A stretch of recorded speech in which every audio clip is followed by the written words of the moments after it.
Do antidepressants work? Now, I don't really have the answer. Um, but I am seeking the answer. Um, and I was thinking, like, I feel like antidepressants, they numb you, right? And they kind of make you less you. I just feel like I heard Elon Musk talk about them. And I know a lot of people don't like Elon Musk, but I mean, opinions aside, he's probably one of the smartest guys, of our lifetime. And he said that, antidepressants zombify you, and it's just not ideal for, especially for teenagers, and that it's too, just it's overly used and it's too common. And I feel like I agree. I mean, in certain cases, I feel like, if you're that far, gone, like mentally, or you're struggling with a bunch of stuff, and you're harming yourself and you're doing all these things, I think you do have to be medicated, because that's more so of like a mental, like you have like a mental issue, like mental health issue. Whereas sometimes I feel like depression could just be an imbalance in hormones. Like that's what it is, right? But I feel like just sometimes, like it's like on a scale, right? So for some things, like therapy works, medicine works, both work. Some people need heavy medication to zombify them, because that's what it does. It kind of numbs you. Um, and they need to be numbed because they're at risk. Whereas if somebody's like not like that, I feel like antidepressants aren't the answer. Um, Also for males, I mean, I don't know about females, but like for males, it has so many negative side effects. And being a teenager and taking medicine like that, I feel like it could fuck you up. Um, I don't know. I just feel like it could fuck you up. Like it's not, and then this one pill, fluoxetine, I think it's called. It creates like your sex drive disappears.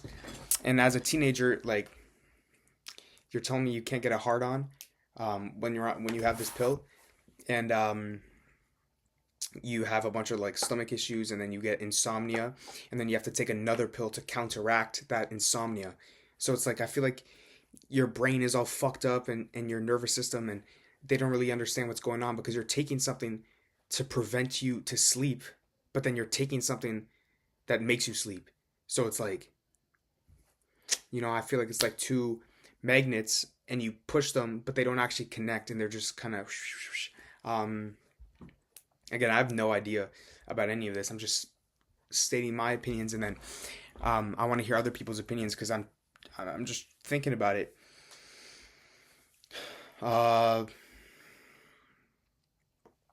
I also feel that many of these so-called geniuses that we look up to and that have changed the world around us as we know it, I think they all have something, and I call it the genius disease. And again, I spoke about this before, but it's you're so intelligent and you see things so differently than the average human, that it actually makes you crazy, and in a way psychotic.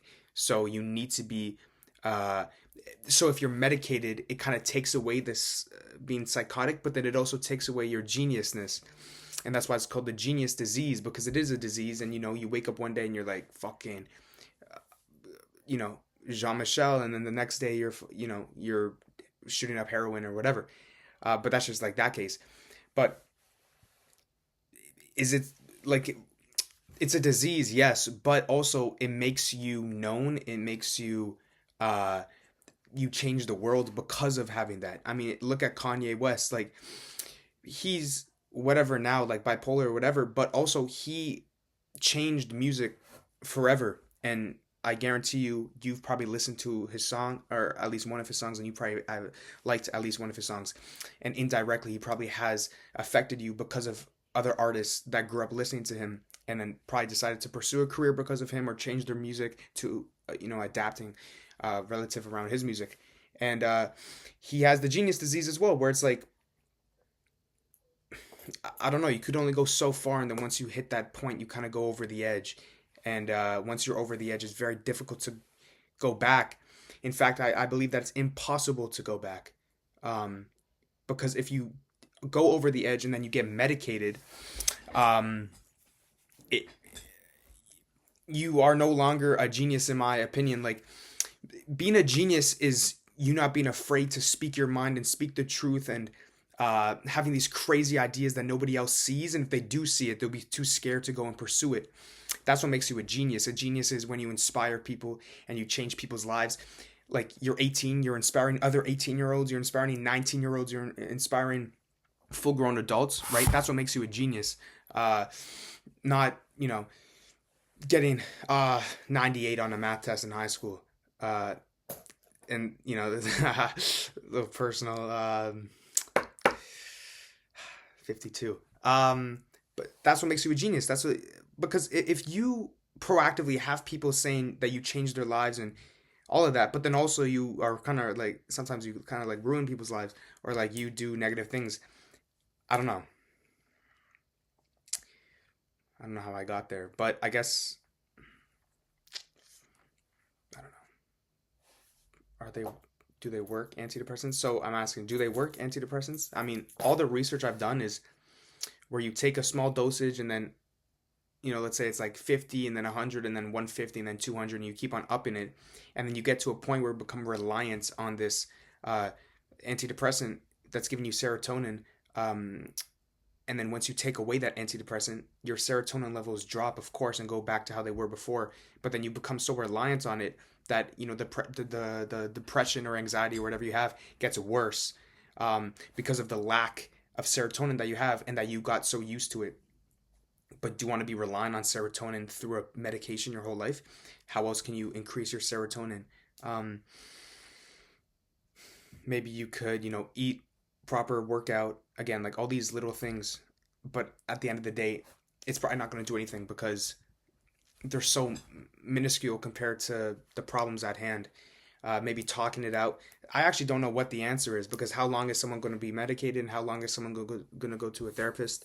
Because then I feel like when you take that away, it gets worse. It's like you're at level, like you're like 50%. You take the pill, you're at like 80%. You take away the pill, you go down to 30%. That's how I see it. I want to know your opinion, if anybody like is educated on this or knows, or has like advice or like opinions on how you could kind of get out of that, like, I guess naturally, or I don't know. I need a haircut. Oh my god. But yeah, I'll be making a dream video next, follow up on the other video.